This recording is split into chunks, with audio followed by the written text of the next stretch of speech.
Can you go stand there for a minute? Yeah, just one question. You guys need a warrant to search my car. I'm not searching your car. This is blood. No, it's not. It was deer meat. Deer There's meat? a whole bag of ravioli and groceries over here. It was rush hour in Minnesota, the kind of morning where commuters are half awake, coffee in hand, moving through intersections without paying much attention to anything around them. Traffic was rolling, the sky was overcast, and somewhere in the middle of it all, a vehicle pulled slowly through the road with a tire that was barely holding together and a rear windshield that had been completely destroyed. Deputies spotted it immediately. The car stood out the moment it entered their line of sight. The damage was severe, not minor, not the kind of wear that builds up over time. This was catastrophic. The rear window was gone. One tire was shredded beyond use. The vehicle was being driven on the rim itself, and the exposed metal was gouging a continuous groove into the road surface beneath it. They activated their lights and pulled it over. Inside the car was a single occupant. A woman, 28 years old. Her name was Jalissa Thor. From the first exchange, she made it clear she had no interest in this stop. She wanted to get home. She kept repeating that she lived just 1 block away. She said she just needed to change the tire and get on with her morning. She was agitated, not in the nervous way that some people get during traffic stops. Something else. Something that deputies would later describe as a sustained, controlled urgency, like someone managing a situation she did not want scrutinized. Deputies asked her what had happened to the vehicle. She told them that kids had been shooting BB guns at her car. Then, partway through the conversation, she changed. The account? It became paintball guns. She said a group of young people she didn't know had targeted her car outside a local club, where she had been attending an early morning meeting with her AA sponsor. She said she had chased after them, but couldn't catch them. She said she had no chance to call police because it all happened too fast. There was no paint on the vehicle. There was no pattern consistent with paintball impact. The damage to the rear windshield and the tire did not match any version of the story she was offering. While one deputy kept her engaged, the other began moving around the exterior of the vehicle. That's when something on the dashboard, on the outside of the glass at the front of the car, caught his attention. He pointed it out quietly to his partner. Her eyes followed him. The moment deputies began looking more closely at the vehicle, her body language shifted. She became jittery, restless. She started glancing toward the passenger side, watching what the other deputy was doing. When he pulled on a pair of gloves, she reached over and began rolling up the window. Deputies asked her to roll it back down. On the floor of the vehicle, partially visible from the doorframe, was a shotgun shell. They asked her if there were any firearms in the car. She said no. They asked her about the shotgun shell directly. She said her boyfriend drove the car sometimes. She said it had probably been there for weeks. By this point, the deputies had already begun to notice something beyond the damage and the inconsistencies. There was a smell coming from inside the vehicle, a strong, deeply unpleasant odor that hit them when they got close to the open windows. One deputy noted it directly. It did not smell like groceries. It did not smell like a spilled bag of meat that had been sitting in a car for a few hours. It smelled the words used on scene, like death. Jalissa had an explanation for that too. She told them she worked for an on-demand grocery delivery service and that she had been carrying a bag containing deer meat. She said the bag had split and the contents had spilled. She said she had thrown the bag away in a dumpster on the way there. She said it had been garbage day, so it was already gone. Deputies asked where the dumpster was. She couldn't say. They noted that blood was visible not just inside the vehicle, but on the outside of the passenger door as well. She had no explanation for how spilled meat from inside the vehicle would end up on the exterior door panel. A sergeant was called to the scene. After hearing Jalissa's account, he walked around the vehicle with the deputies who had conducted the stop. What he saw confirmed what they had already determined. The rear interior of the vehicle had a blood splatter pattern covering a significant portion of the surface above. The back seat. There was a hole in the rear area of the vehicle consistent with a high-caliber discharge, and there was the smell, which hit the sergeant the moment he got close enough. He agreed on the spot. This was not a traffic matter. This required a homicide detective. Deputies told Jalissa she was not free to leave. She kept asking what she needed to do in order to be allowed to go. She asked to be ticketed for the tire and the broken glass. She asked for her ID back. She told deputies she needed to go home to shower, that she had worked overnight, that she needed personal hygiene items, that she was cold. She refused to sit in a squad car. She refused to hand over her car keys when asked. When a deputy reached in and removed the keys from the ignition directly, she objected loudly. At one point, she called out to the sergeant to complain that deputies were being strange about the whole thing. She told him all she needed was her tickets, so she could go home and file an insurance claim. A homicide detective arrived on scene. At the time, there had been at least 3 separate homicides in the area that same overnight period. None of the suspects in those cases matched Jalissa's description or profile. Based on that preliminary assessment, the detective initially determined that Jalissa was free to leave. The vehicle, however, was a different matter entirely. There was enough observable, probable cause to seize it. It was staying at the scene regardless. Deputies offered to drive her home. She did not want to leave without the car. She argued against it. She said the car was drivable. She said she had a dog inside that needed to come with her. She said there was a phone inside she needed. Investigators told her that anything inside the vehicle at that moment was staying with the vehicle. Eventually, she accepted a ride back to her apartment. It was a 2-minute drive. She was dropped off and officers returned to the scene. That was the mistake. Within minutes of her departure, investigators opened the trunk. What they found inside ended the discussion about whether this was a homicide scene. Beneath a gray blanket, partially covered, was the body of a child. The detective immediately called it in. They needed her back in custody right now. Officers drove to the apartment building and approached the door. There was no answer. They announced themselves loudly and repeatedly. They could hear a sound from inside. Water running. They made the call to breach the door. The apartment was empty. The washing machine was running. Inside it was the clothing Jalissa had been wearing at the traffic stop, blood-stained, spinning in the drum. She had walked into the apartment, changed her clothes, started the wash, and left. She knew what investigators were going to find in that trunk. She had known the entire time. Without her car, without her wallet, and with her ID already in police possession, she could not have gone far. Officers spread out across the surrounding area. Not long after, a detective spotted her on foot nearby. She had changed into a gray t-shirt and plaid pajama pants. She was no longer barefoot, as she had been during part of the traffic stop. The same detective who had cleared her minutes earlier was the one who took her into custody.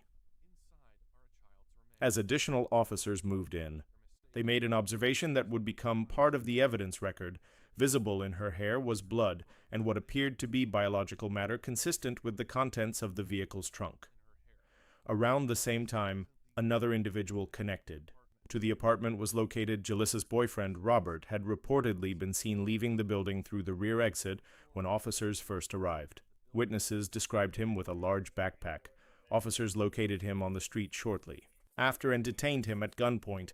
During a search of his person, a methamphetamine pipe was recovered.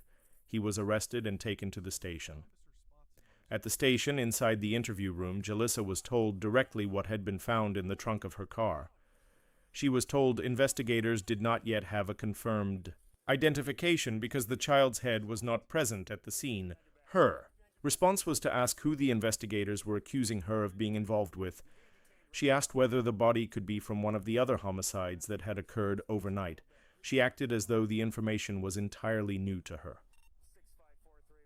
Investigators told her they believed they already had a very good idea who the child was. They told her they had surveillance footage. They told her they had witnesses. They told her they had evidence recovered from multiple dumpster locations across the area. She began constructing an alternative narrative.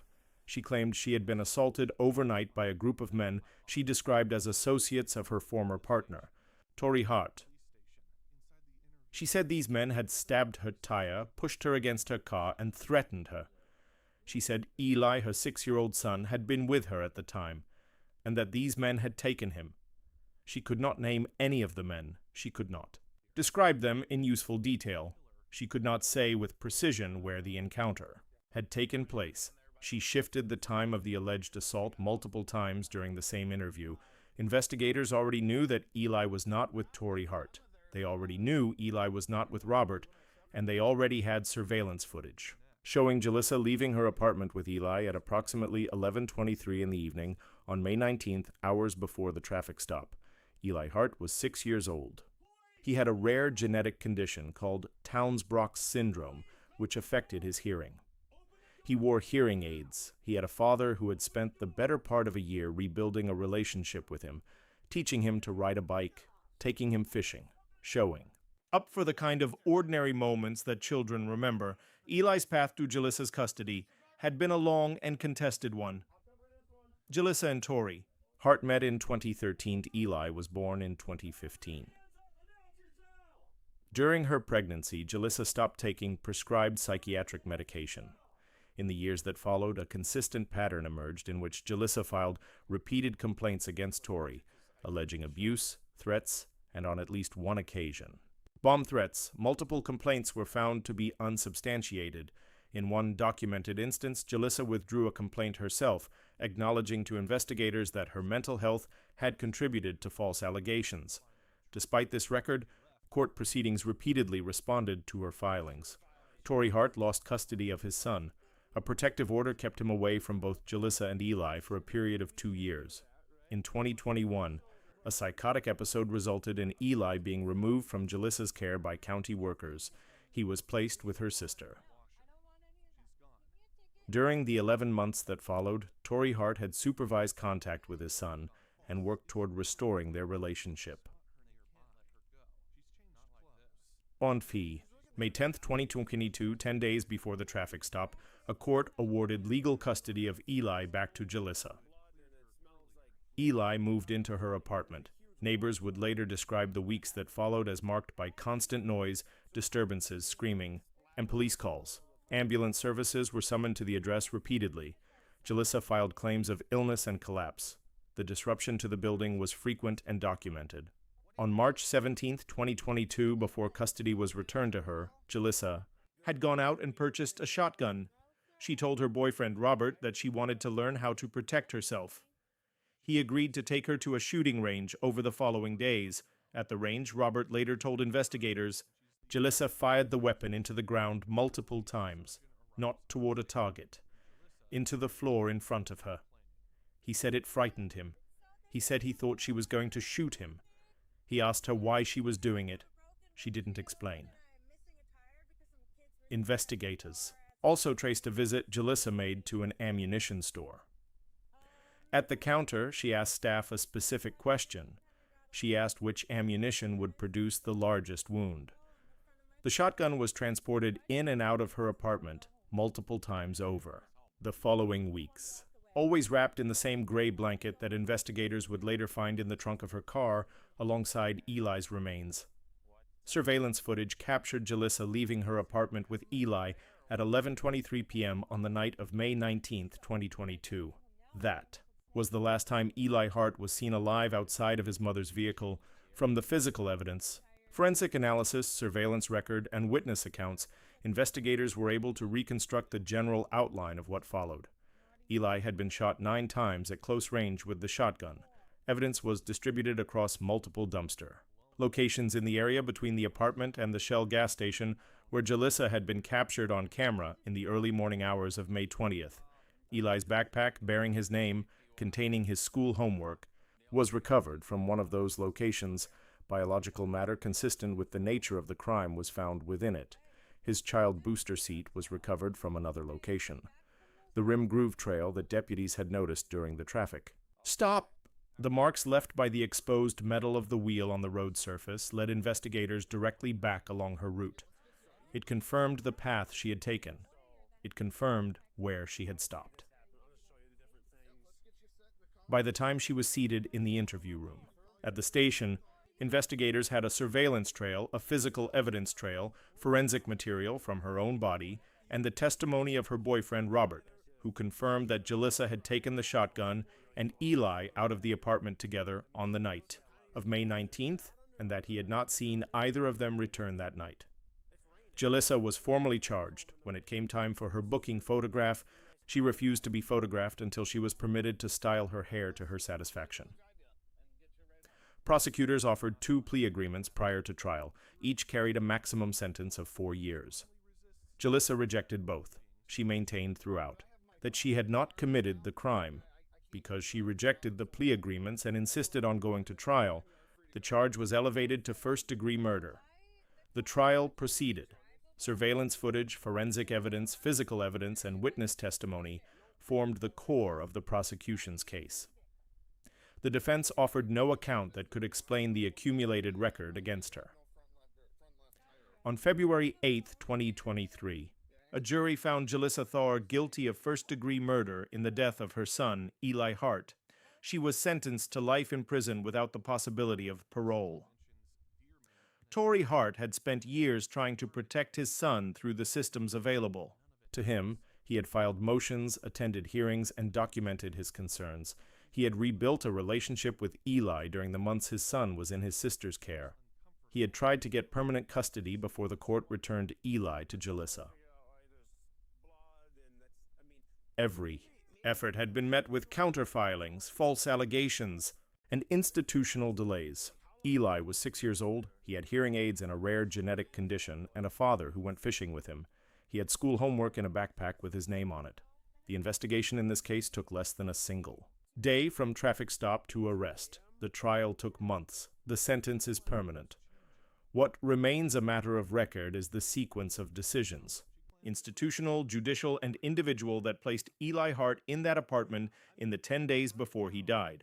Those decisions and the systems that produced them are documented, they are publicly available, and they are part of this case in ways that a verdict alone cannot fully account for. As of the date of sentencing, Jalissa Thor remains incarcerated.